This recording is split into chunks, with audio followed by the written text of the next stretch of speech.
So as I say, John McBride became a household name all over Ireland during this period, and various clubs, societies, athletics clubs, football clubs were named in his honour, and ballads were written about him which are still extant, and I think I see one of them in the current issue of Carn North. Before I move from the Boer War thing, the Transvaal Brigade, McBride's Transvaal Brigade, was an international affair. A group of Irishmen travelled from Chicago to join McBride's brigade, and from Belfast another group came. And at the risk of repeating myself, those people, excuse me, who were at the function on Thursday night, one of the wonderful letters that came with the men from Belfast was a letter from a lady called Anna Johnson, who was the editor of An Sean Van Vogt. And she was very familiar with John McBride and Joseph McBride. And when I was doing research for one of the books in the National Library, I had heard that she had written him a letter when he was out there, and that she had sent him a letter for St. Patrick's Day in 1900. So I went in especially to try and locate this letter in the National Library on one occasion. And eventually I found the letter, and there it was. And again, it's in one of my books. It is the most beautiful letter, and to me it is clear that Anna Johnson was in love with Major John McBride. He was very attractive to women. But I read the letter then, and there was another piece of paper in the envelope. And when I opened the other piece of paper, what was it but the remains of the shamrock that she had sent him for St. Patrick's Day in 1900. And imagine, he kept that all those years, and it's still in the National Library. Unfortunately for Anna Johnson, and unfortunately for John McBride, when the war was over, he couldn't come back to Ireland, else he would be charged with treason. And most of the brigadiers actually went to America, but John wanted to stay close to Ireland because he still harboured the hope that an insurrection might happen at one someday, and he wanted to be part of the action. So he went to a city which had a tradition of having Irish people living in it, and was fairly close to home, and that was Paris. And in Paris he was met by Arthur Griffith, Joseph McBride, and several of the McBride family that had travelled over to Paris to meet him, and Maud Gonne, who was living in Paris at the time. Now, I move on now to the story about himself and Maud Gonne. Maud Gonne was the daughter of an English army officer, and she was introduced to Ireland while her father was stationed here in Ireland. And she became a convert to advanced Irish nationalism, and she favoured physical force right throughout her life, no two ways about it. She felt the only way that the English would leave Ireland is if they were forced out. And here in Paris, she was captivated to meet Major John McBride. Here was a living Irishman who had actually fought against the British and defeated them on occasion. So she was thrilled to bits. And herself and Griffith then, more or less, and John, they all stayed in her apartment that first night, talking right throughout the night. And they were wondering then what John was going to do in Paris. And Griffith and Gonne came up with the idea that he should go on a tour of America to publicise the cause of the Boers, and to collect money for Griffith's paper, The United Irishman, which Maud Gonne was funding already. And John agreed to do this because he was quite well known in America too.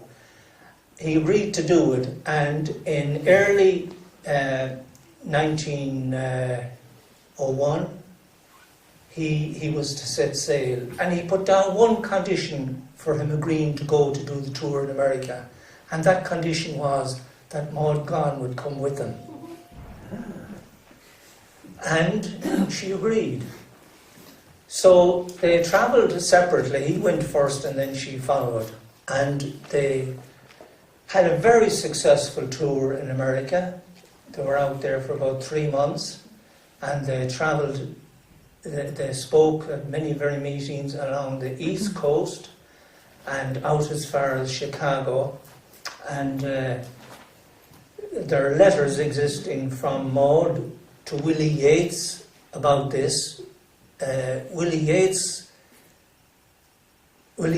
antenna weren't alerted at all to the fact that the lady that he had proposed marriage to on numerous occasions, and who was as news and who in the public eye they were a couple, and here she was taking off on a tour of America with this Irish soldier, this Irish war hero. But Willie was caught on the hop. He wasn't alert.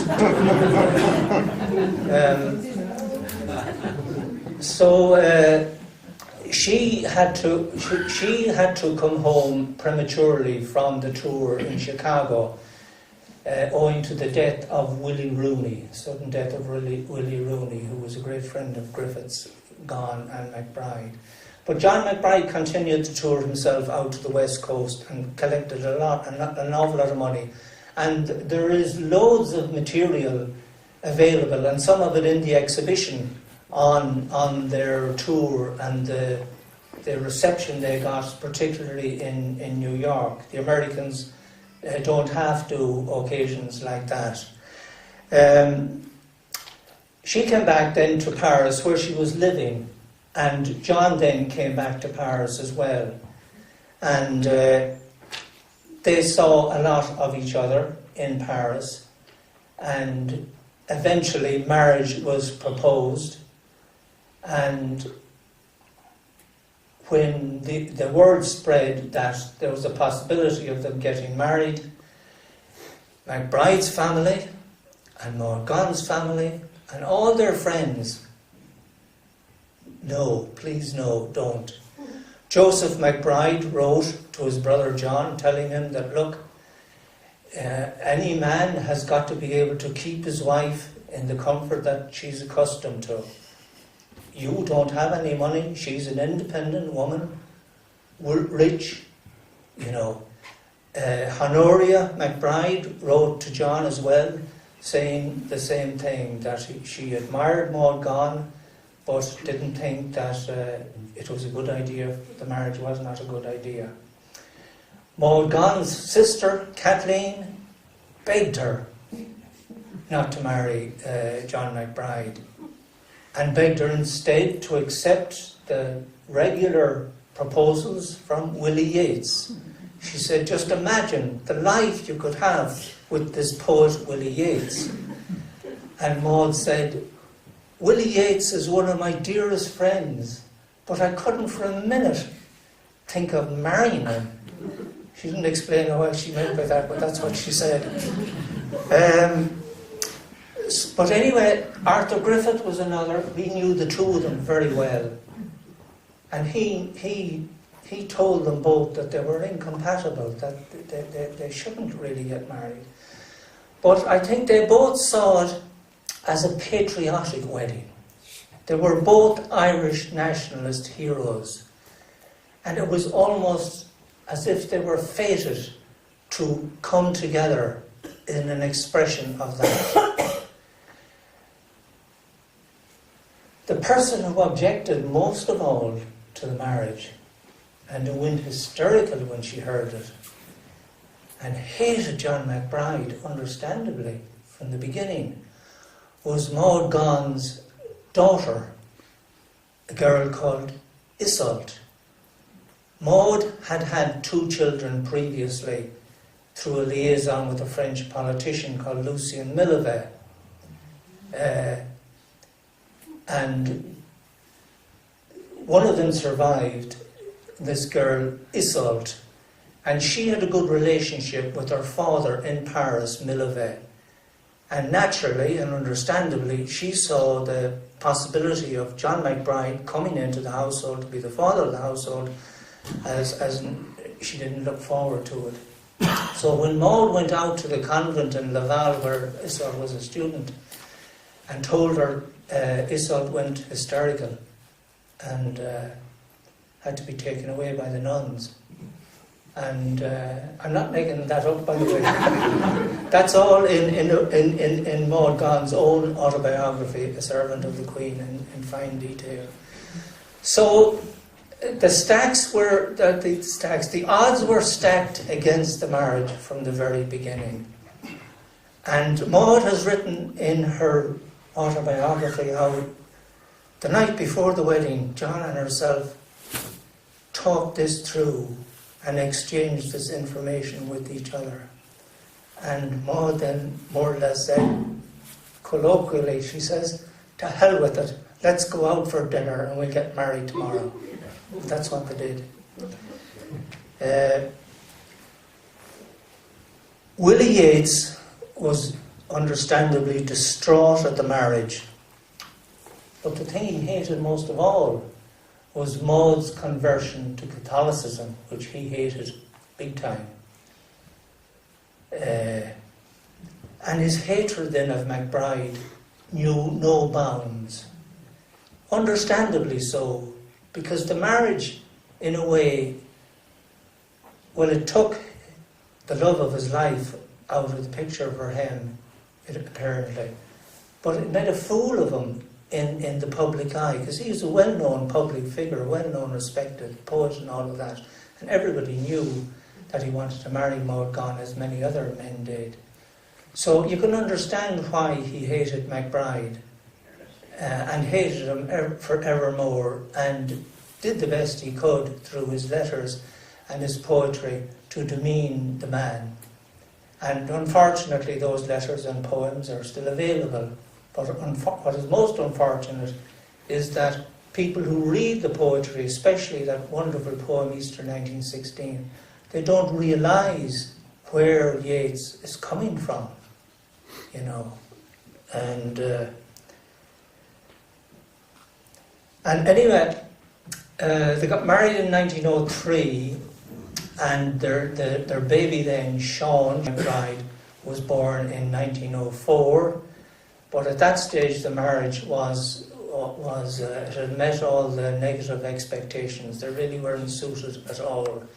John was completely dependent on his wife financially for a living and all of that. Maud Gonne insisted on continuing her independent way of life, back and forth to Ireland. And what riled John altogether, meeting her men friends, Willie Yeats, meeting Millivett, because she told Yeats that, look, marriage won't change me. And she tried to ensure that it wouldn't. 3 months after their marriage, she went to London to meet Yeats. And she told John that she'd met Yeats in the Grosvenor Hotel. And he was subsequently to find out that she didn't, that she met him in his own private room. So this kind of undermined his belief in her. And the baby then was taken to Ireland for baptism, and all the McBride family from Westport were up there, St. Joseph's Church in Terranure, and John wasn't able to travel for the baptism. He'd be arrested, and Honoria Gill was the godmother, and John O'Leary was to be the godfather, but he was deemed to be an atheist, so he wasn't allowed, and Joseph McBride ended up doing that particular job. Meanwhile, John went to America for about 4 or 5 months at that particular period. And he came back from... John could have spent his very good career and a very good life in America, were it not for the fact he wanted to be close to Ireland, where he wanted to see some action.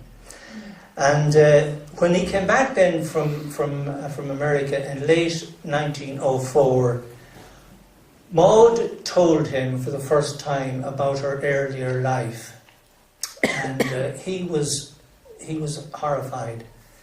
And he realised that, look, this marriage was going nowhere, and he decided that he was getting out. And in November 1904, Maud was in Dublin on her nationalist business, and she was due back on a particular date, and John decided that he would leave Paris on that same date, on the assumption that the police would never expect him to be travelling back to Westport at the same time Maud was travelling back to Paris. And he wrote her a letter that he later regretted, telling her his reasons for leaving the marriage. And their paths didn't cross. Then he made it safely to Westport, where the police didn't bother him, and then he moved up to Dublin. And then he wrote to Maud. They corresponded then for quite a few times. The post in those years was absolutely incredible. There was several posts a day. There were 2 or 3 different posts each day. And John anyway wrote to Maud and said that he would like her to come to Dublin to meet him and to bring the baby. And he wanted the baby to be raised by his mother here in Westport. And Maud agreed to come to Dublin to meet him with the baby. And she travelled then from Paris. But she stopped off in London, where she consulted her family's solicitor and discussed the situation with him. And after that then she sought an appointment with Dr. Anthony McBride, who was a medical operator in London. Anthony McBride is a very important figure in Irish nationalism and Irish literature. He was quite a figure in London, a colleague of W.B. Yeats's, the Irish Literary Society, the IRB, Amnesty International, not Amnesty International, Amnesty Association, looking after Fenian prisoners.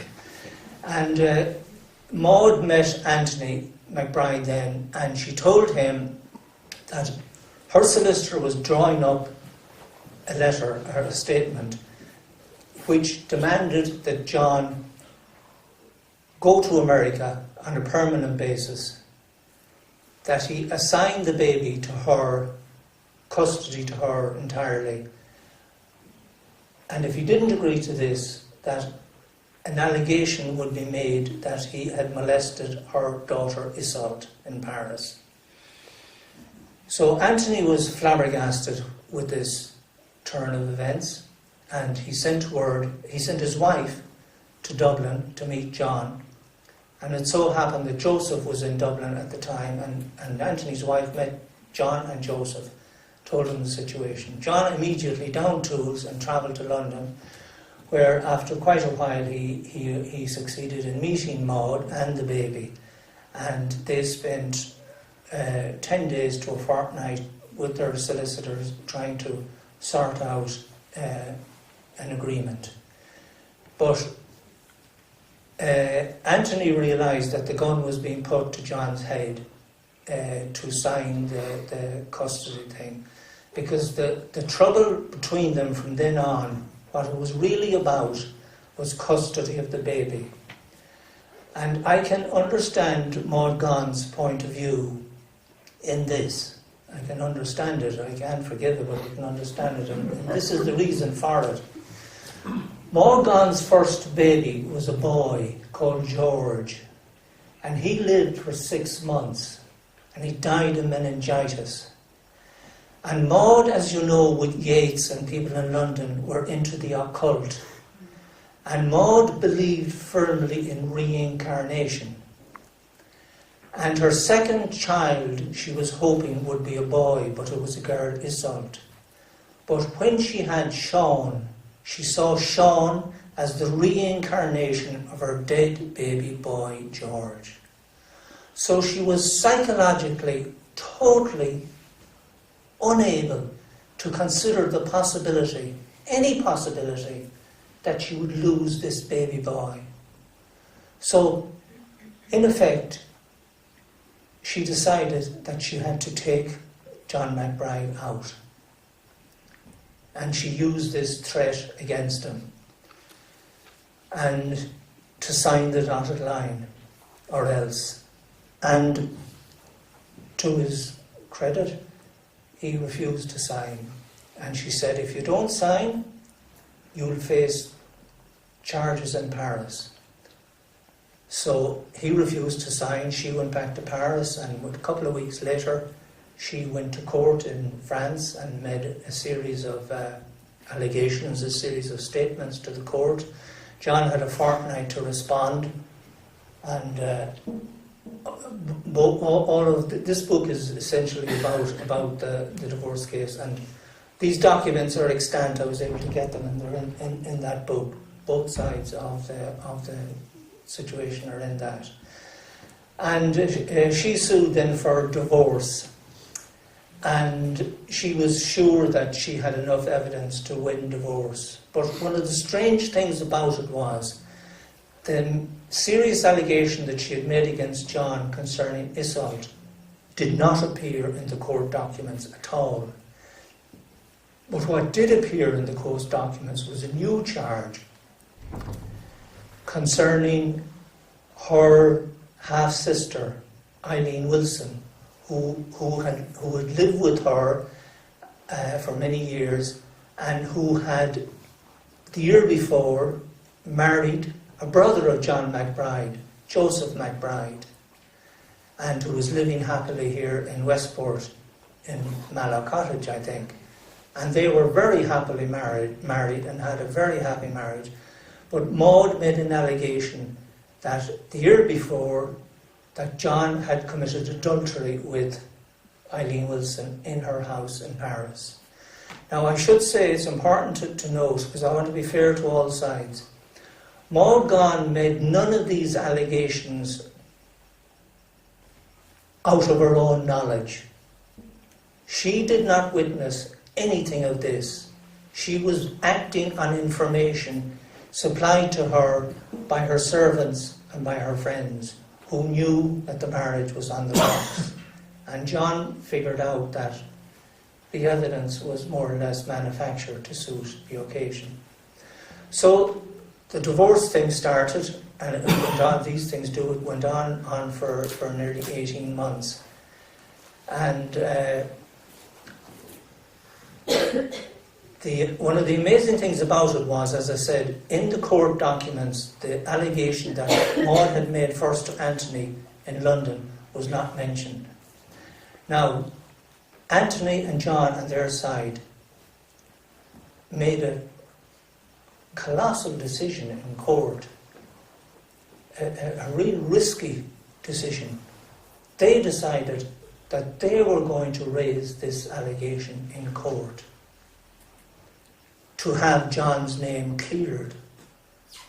But the risk they were taking was, if this allegation was proven, was accepted by the court, John faced a 20-year jail sentence. And all I will say about that is that is hardly the action of a guilty man, a man that has something to hide. And that is a crucial point, that it was the McBride side that raised that allegation in court to have it dealt with. And they had it dealt with. It was thrown out by the court. And yet, you have eminent historians dragging it up year after year.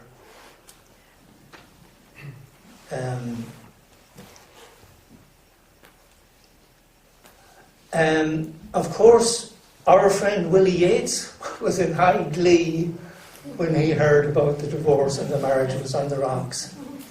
And he wrote some beautiful poetry about it that I'm sure you know. One of the best ones is Reconciliation. Who can blame there that on the day, beautiful poetry.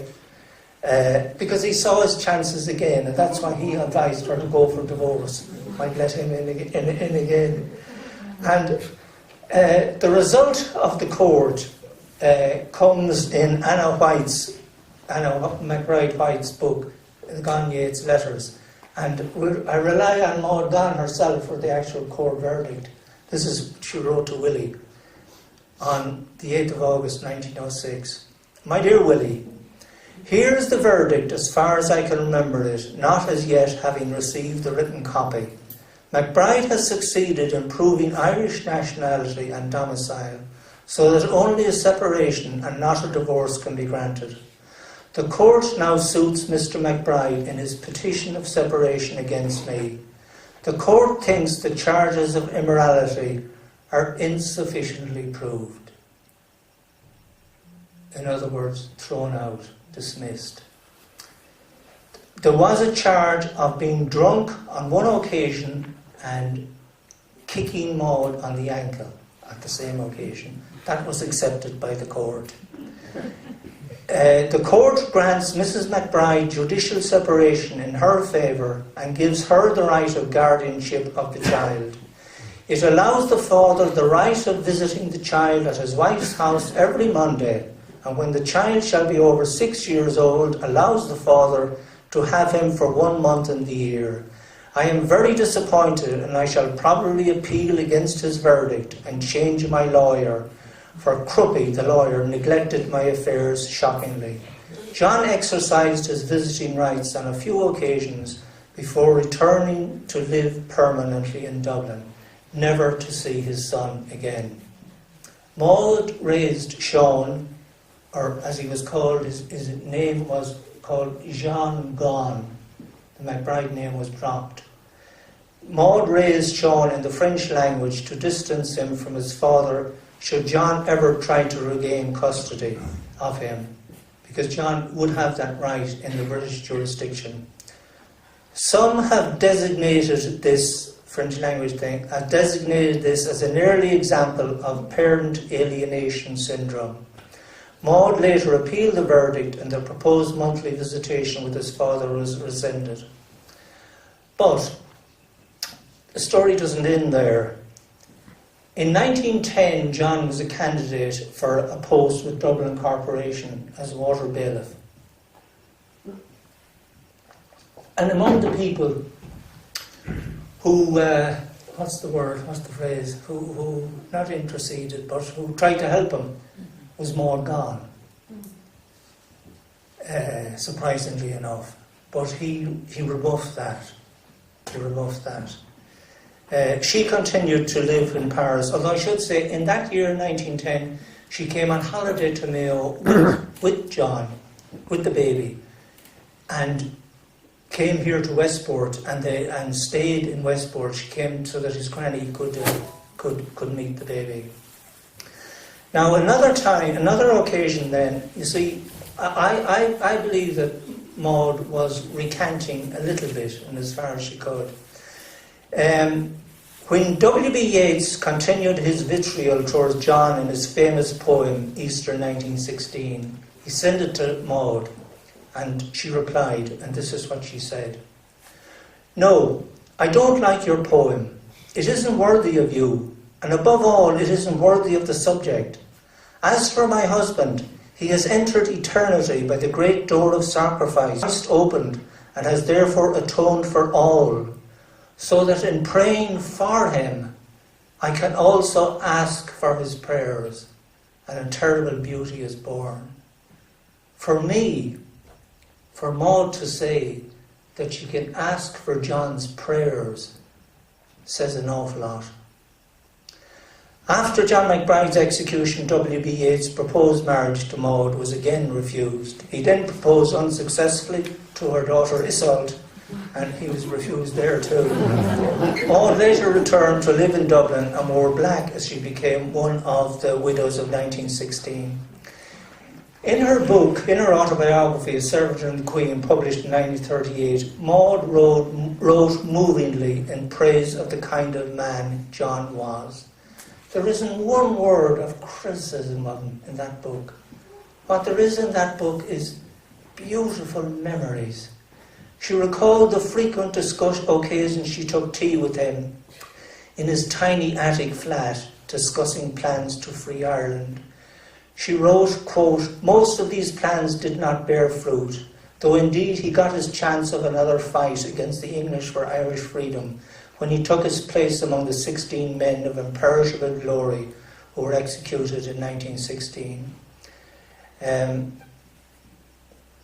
So my own view is that Maud was incapable psychologically of losing the reincarnation of her first baby boy who died. And when that prospect arose, she decided that she had to take John McBride out and make these terrible allegations against him to force him to hand over custody to her. And she, in a way, had no other choice, given her own history. And that's the context that I see Maud Gonne in. Just the last thing I'll say on that is, Roy Foster wrote the authorised biography of W.B. Yeats many years ago, and I was really looking forward to that book, because I expected that he would treat the Gonne McBride divorce case from an historic point of view. But to my utter horror, he didn't. He included a lot of deleterious material about John McBride, the allegations, but omitted entirely to state that McBride faced those allegations in court and was cleared. Foster leaves that out of it entirely. And yet that book has been lauded around the world as one of the most comprehensive biographies of all time. The only person who's been trying to point that out over the years is myself, but thanks be to God there are other people who have joined in recent years, and long may it continue. Now, the last part of my talk, I hope I'm not boring you or killing you down there with the heat. The last section of the talk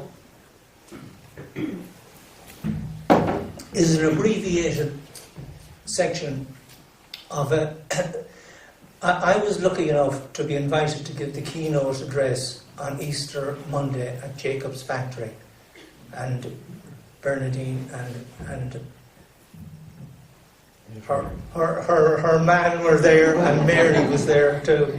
That in fact is available on a podcast, and I know Mayo County Council have it, and if anybody wants it, I'd like them to have it. But this is an abbreviated version of it, because that was it was an overview on everything that happened in Jacobs during that week. And the first thing, one of the things that again, because of the way John happened into the Easter rising, going to meet Anthony on Easter Monday, a lot of people are trying to say, look, he had nothing to do with the rising. He wasn't in the loop. He wasn't one of them at all. He was forgotten about by the other people. But just listen to this. 1 month after the outbreak of the First World War, a meeting took place in the office of Sean T. O'Kelly at the Library of the Gaelic League on the 9th of September 1914. Present were all those who later signed the proclamation, plus Sean T. O'Kelly, Arthur Griffith, William O'Brien, and John McBride. So that's the company he was keeping. And that meeting agreed on 3 things. They agreed that an insurrection should occur under these situations. 1, if the British tried to introduce conscription. 2, if Germany invaded. 3, if the war appeared to be ending. Those 3 conditions, 1914, with John McBride there. And they also decided to seek military assistance from Germany. As you know, a minority of the volunteers objected to John Redmond's call on the 20th of September at Wooden Bridge for Irishmen to join the British Army. The volunteers split, and Owen MacNeill became leader of the volunteers. Unknown to MacNeill, a secret element of the IRB within the Irish Volunteers, the military council, set about planning the insurrection. And various people were taken into the conspiracy at different times. And This council then set Easter Sunday 1916 as the date on which they would take military action. The military council hoped that German arms would have arrived by then, leading to the whole country joining in. This is a thing, it's difficult to understand, but in those years the volunteers were parading every week round the country in military regalia with weapons, and the authorities were turning a blind eye to it. So there was nothing new in volunteers going on manoeuvres. And that's the way that Easter Sunday would have looked to the British, and it did on Easter Monday. The volunteers were scheduled to have manoeuvres on Easter Sunday, which would see the inner conspiracy take the lead in Dublin. Owen MacNeill learned later on what was afoot, and while initially agreeing to go along with it, changed his mind when he heard of the sinking of the Ode and its cargo of arms. As head of the volunteers, he issued a public notice cancelling the manoeuvres. The conspirators then decided to postpone the insurrection to Easter Monday. As a result of the confusion, the numbers of volunteers who paraded was quite low, but the die was cast. Thomas MacDonagh, in his capacity as Commandant of the Dublin Brigade, issued an order from headquarters on April 24 reading, "The 4 city brigades will parade for inspection and route march at 10 a.m. today. Full arms and equipment and 1 day's rations." This order was countersigned by P.H. Pearce. John McBride had come into Dublin that Easter Monday morning from Glenageary to meet his brother, Dr. Anthony, who was travelling from Mayo to be married in Crumlin on the Wednesday. I'm fed up listening to reports on the radio and TV saying that John was on his way to the wedding. You know, it's a minor point, but it's annoying. John was to be best man at the wedding, and he was early. They were to meet in the Wicklow Hotel on Wicklow Street off Grafton Street, and John was early, so he strolled up Grafton Street, as thousands of people do, up to Stephen's Green to have a walk around. And in the Green he was amazed to find Thomas MacDonagh with a group of the volunteers parading. And MacDonagh, of course, knew MacBride well. Everybody knew MacBride well as a famous soldier. And MacDonagh told him what was happening, and invited him to come with them, and marched across the road almost to Jacob's factory and take it. Because MacBride was a famous soldier as a founder and co-leader there of Transvaal Brigade. MacBride was too well known by the police to have been part of the inner conspiracy, the military society. If you were having a secret society planning a rising, you don't want people that the police know, that everybody knows in it. But I should say, this again is in passing, I don't want to go on too long. A lady called Jenny Wise Power, who admired John MacBride so much and helped him so much, got a promise from Sean McDermott that the day of the rising, he would send a letter to John MacBride telling him that today is the day, come on quick. That letter was written, and that letter was tried to be delivered, and it was taken out to Glenageary to MacBride's where he was staying, and of course he was gone.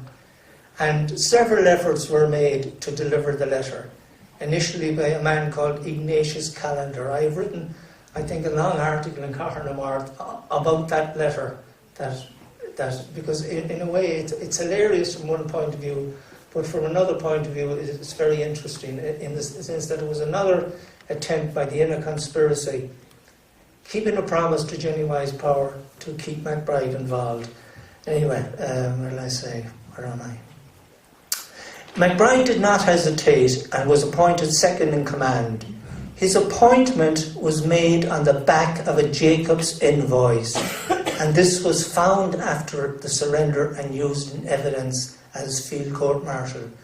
And I don't know whether Hugh was here, but I was very happy when I met Hugh in Dublin, Hugh Trier, some time ago, to be able to show him a copy of this appointment of MacBride as commandant and 3 other people as lieutenants, one of them John MacDonagh, Thomas's brother, and another man, Michael MacDonald, whom I will be quoting on John McBride. Sorry, it's in the exhibition. That document is in the exhibition for anybody to see it. And yes, John's military experience was to prove important to the garrison during the week, as he effectively became the military leader in Jacobs. And this is to Thomas MacDonagh's credit. I haven't known that much about Thomas MacDonagh recently, and he was a wonderful man, a most noble man. And the fact that he was able to invite John McBride to join up at that late stage and effectively then cede military control to John McBride says so much about Thomas MacDonagh and the kind of man he was. So they had to break into Jacobs. It was a bank holiday, so there was only a caretaker and a few maintenance men in charge. And the caretaker was advised to go home, but he didn't. He stayed for the week. The maintenance men left, all right. And on the Tuesday and Wednesday mornings, the Jacobs garrison had to repulse an incursion down the Rathmines Road over Rathmines Bridge by the Royal Irish Regiment. And Jacobs garrison took them on, and there were several casualties on Tuesday and Wednesday. It's hard to imagine in military terms that they would do this on Tuesday and they would repeat it again on Wednesday. But I don't know whether you're familiar with what happened at Mount Street Bridge. Even though the British fellows were being shot down, the Army General insisted that they keep going and take casualties.